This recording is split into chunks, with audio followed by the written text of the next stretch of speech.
Hi, welcome back to our little series about the Castle Rock Fund, which means we are trying to fundraise for an endowment, really, which will help all the 11 or 12 organizations in the Worldview umbrella, and it will help them pay their rents and with their other expenses long into the future. So we're trying to make a foundation of a fund that can keep providing income that will help all of those organizations to exist into the far future after this generation. So we have to take responsibility for future generations and try to make it happen. Today, me and Ellie Vanderpas, we're going to talk about the Diamond Cutter Press. And that's one of the 11 or 12 organizations that we have in the Worldview umbrella. And I think what we'll do is Geshe will talk for about 10 minutes about how did we start the press, how did we get started, I'll tell you some funny stories of how difficult it was for us when we started. And then I thought Ellie and I could talk to you guys about the new books we're coming out with. We have a lot of new books, books you can order already. So we'll be going through that. So I'll go first, Ellie, for 10 minutes. Okay. I'll tell you some stories. The story one of the stories I like a lot is about this book. This book, I just checked the date. This is a book about ancient logic systems of India, Tibet, and Mongolia. And it was written by a group of students of my teacher, and I organized it. And it's a translation. And on one side is typewritten with a typewriter, an old IBM typewriter. We didn't have any money, and I bought it at a garage sale. And it was an old metal. Big thing. Like, it took 2 people to carry it. Whoa. And then this side, the Tibetan was done on they invented a Tibetan typewriter. And they sold about 20 of them. And ours was broken, and no one in the U.S. could fix it. And so some of the letters I had to push it up with my hand. And that's how we printed this book. I checked the date, it's 1979. So I guess you can say that our press started 42 years ago in this little Mongolian temple in New Jersey. And I remember we didn't have money for printing. So we bought a mimeograph machine. You probably don't even know what that is, but it was a very cheap way to print, 10 pages or 20 pages. And it had this, do you remember smelly, stinky, from grammar school. Stinky purple ink. And I think some of the kids in my school used to just smell it to get high. And I never did that. well, you came from it anyway. So we printed it that, and we didn't have the money to make the book. We couldn't afford to go to a book factory. So my teacher said, "You figure it out." That was his universal answer. And I said, "Well, I'll bind them myself. I'll do it myself in the basement." And the basement was filled with water. It was stinky. It was dangerous. And I would sit down there. And I went to Asbury Park, which is a very dangerous part of New Jersey. And I met a lady who knew how to bind books. And she taught me. And you have to have a lot of tools. You have to have certain presses. And we didn't have money for those. And you have to have tools to stamp the cover, gold stamp. And we didn't have money for those. So I told my teacher, we don't have money to make, we don't have the tools to make the books, even in the basement, with me doing all the work. And he said, make them, make the tools. So I'm like, wow. So I had borrowed this guy's tools, and I made them. And I got a special saw, and I got sheets of brass, and I made the tools. I cut them out of brass, and they were crooked, and they were, and we printed the books in the basement, in the swimming pool basement, and then we cut the backs, we sewed them, and we stamped them with this homemade stamp. And that was the first books. And they're actually quite beautiful. There's still some around. And it was very slow. We could only make about 2 books a day or something. And that's how we started the press. And later, so that was the first book, 1979, from the press. And this is the second group of books. We decided to translate.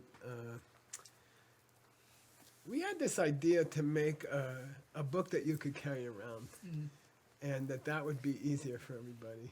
And then they would use it more often. So we chose some short classics. These are both written by, they're both texts by Tsongkhapa. Right. And they're both commentaries by Pabonka, who is the teacher of my teacher's teacher. So you are the great-grandkids of this teacher, and who wrote the Lamrim. So these 2 books, one is called, we're going to change the name I'm to changing it to Door to the Diamond Way. Door to the Diamond Way, because it's an introduction to the higher teachings. And it has, we put Tara on the front. This is a Tara from the Mongolian temple. And my mom took the photo. Did she? She was a photographer. Oh. Or she did photography for fun. And she took the photo. And then this one is, my mom also made this photo. And this is a famous statue that existed in Tibet called Ngandama, which means looks like me. And this statue was made during Tsongkhapa's lifetime. And when he saw it, he says, Ngandama, looks like me. And it's the only image of Tsongkhapa made in his lifetime. And it was destroyed during the Cultural Revolution. But my mom had gotten a photo of it, and she fixed the hands. The hands came from a different statue. And she fixed the hands. So it's kind of a family project. And so these 2 books, I don't know what the copyright is, but I guess it's 1980 something. Yeah, this one's 95, I think. Yeah, well, this one's 88. So anyway, that was the next big project. We started to put out a series. And these books are being reprinted by Ellie. Ellie's the president of Diamond Cutter Press. And they're reprinting these books. And I'll tell you a story about them. This book was the first one we did. And my teacher and I were on a bus in the Himalayas. It's an all-night bus. And we couldn't sleep. The seats were too small. They were made of wood. And we're getting smashed and smashed and smashed. And then, finally, midnight, we stop in some filthy tea shop. And we get out. And this hippie comes out to us, this American. And he's like 18 years old. And he's like, to my teacher, you're Ken Rinpoche, my teacher says, yeah. And he says, oh my God. And then he opened up his backpack and he had something in a cloth, and he opened it with great reverence, and it was this book. Wow. And he said, this book saved my life. I read this book every morning. And it was all in pieces, and so that's kind of why we have the Diamond Cutter Press. We want to, it's one thing to find the books with John Brady's project. It's another thing for Nick's project, the Mixed Nuts, to translate the books. But if you can't publish them, if you can't put them out, nobody can use them. So that's what we've been doing. I thought maybe you and I could talk about what's up with the press. What are you guys doing? What are some books that are you're working on now? Go.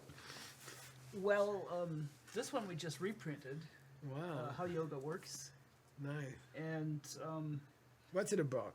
it's, you wrote it. It's something that Gese Майкл wrote during his 3-year retreat. And it's about the Yoga Sutra and how he, it's a novel about the Yoga Sutra. And it's a very interesting, exciting book. And it gives a new way of looking at the Yoga Sutra that is different from the way most people look at it. Using the philosophy that was common at the time it was written, which is still being taught in Tibet. Yeah. So 1,000 years ago. so it sounds very technical, but it's actually a really nice story.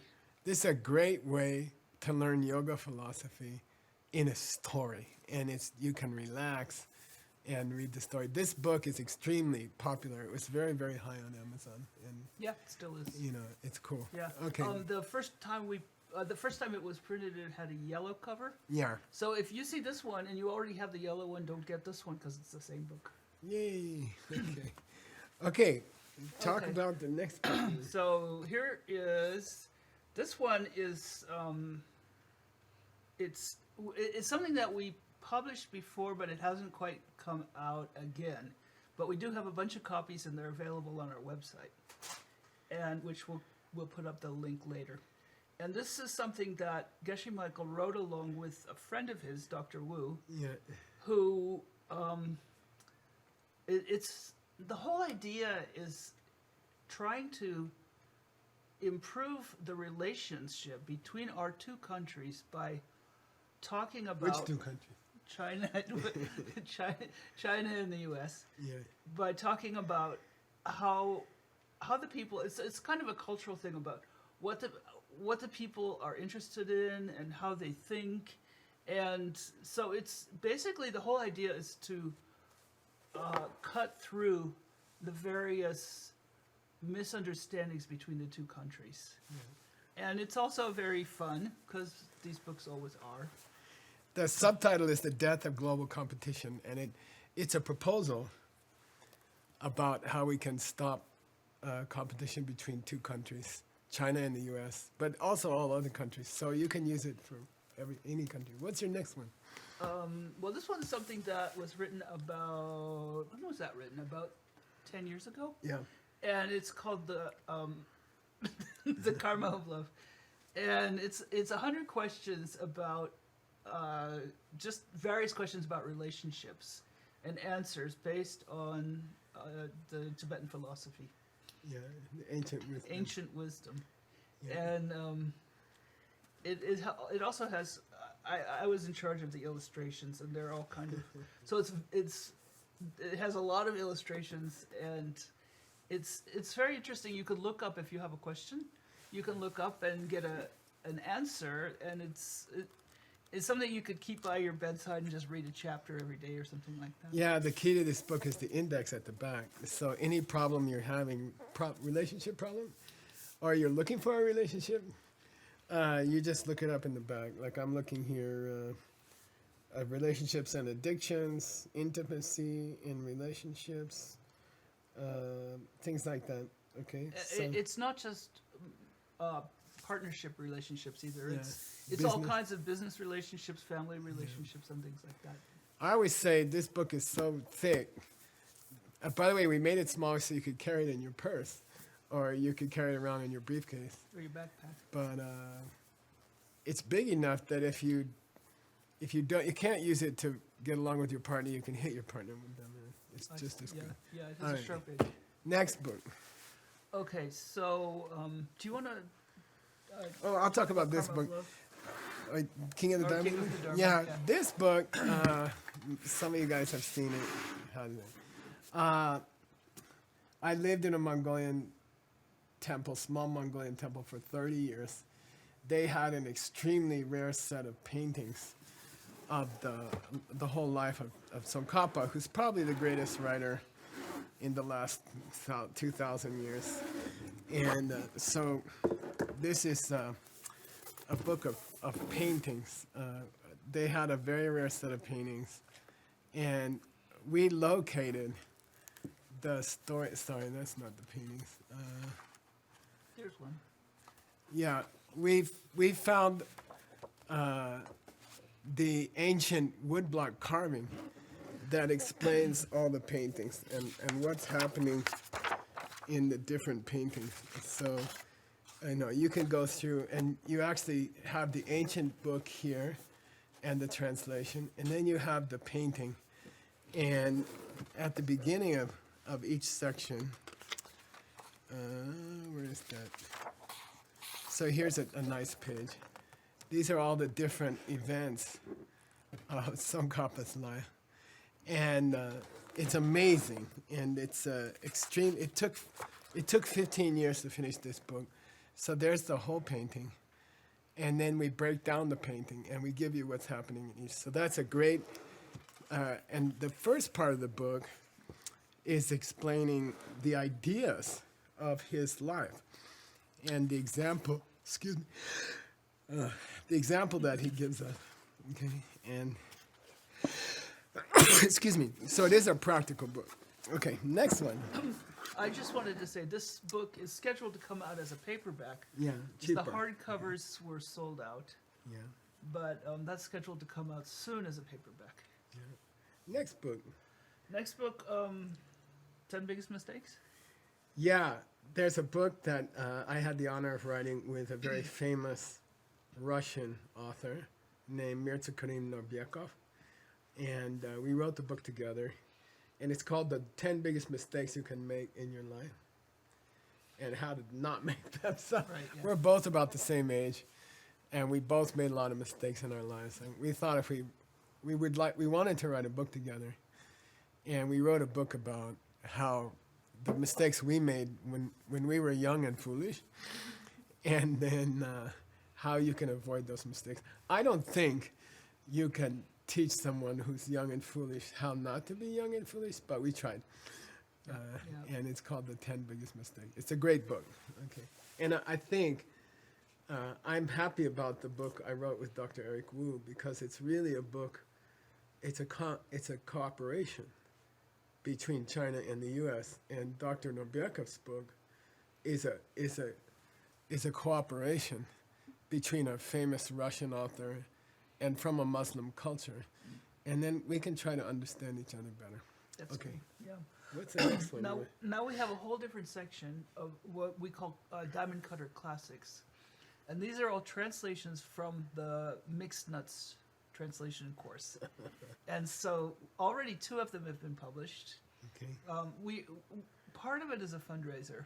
And so when we first bring them out, we have what we call the sponsor editions, which are very beautiful and very, here's it. Yeah, you can see. Here's a sponsor edition.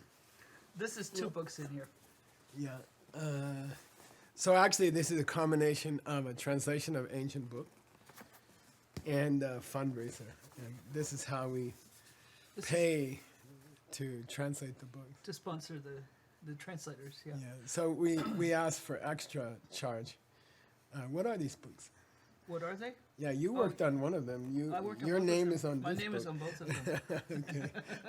Tell us about that. Well, they're both books that are commentaries on sutras, and they are from a Tibetan writer called Chuni Lama Drakpa Shedrup. And he was kind of famous for being very close to a Western way of thinking about things. Yeah. And so when he's doing a commentary, he asks the questions that you would ask. And so then you get the answers to the kinds of things that you would be interested in. And it explains it in a very thorough way, and it's probably the best. These are the Diamond Cutter Sutra is actually the only native commentary to the Diamond Cutter, apart from the ones from India. What's up next with your translation projects? Like, what are you guys planning with Nick Lashaw and his team? What books are you guys working on now? Just before that, we have this one, which is the scholar copy. Okay. And it's the same book, but it's less expensive. Yeah. And it has the Tibetan and the Sanskrit. And the Chinese. And the Chinese. Yay. Okay. So, the next one that's coming out is all the kinds of karma. What's that about? What's that about? That's about, it's from a sutra called Karma Vibhanga, and it's basically about how karma will ripen. So if you do this thing, this is what happens, basically. So it's kind of a guidebook of what to do, and if you don't do it, this is what's going to happen. What's the next book? We're short of time. The Golden Key, you're going to have to talk about The that Golden Key is the greatest modern translation of ancient mind-only philosophy. Mind-only philosophy is extremely difficult, and we have translated one of the greatest explanations ever done. So the book is finished, and it's being edited right now, coming out soon. Right. What's the next one? Emptiness Meditations? Oh, Emptiness Meditation is a famous book about how to do emptiness meditation, and that book is finished, and it's in editing now. The editing takes a bit of time. Okay. Wheel of Life. Again. Wheel of Life. By the way, the author, the translators of the Golden Key is Wordsmith with me. The Emptiness Meditation is Beth Greer and me. And then the Wheel of Life is a very deep explanation of the ancient Wheel of Life painting as it was described 1,650 years ago. And that's being worked on by Sugangshi. And then schools of philosophy. All the schools of philosophy, which is an ancient tradition to write in one book, to write all the ideas of the great schools of philosophy. Right. So these books, these translations are going on. It took 700 years in the Himalayas, for example, to finish the basic books. It took 700 years. Oh, right. And we have a plan. The books we're working on will finish 56 years from now. And Grandpa is trying to set aside some money so that those books, we can keep going. We can keep working. Even if I'm not active, that we can keep going. So we hope that all of you guys will help us and contribute to the Castle Rock Fund. And you can keep the Diamond Cutter Press going. Yay. Yay. Thank you.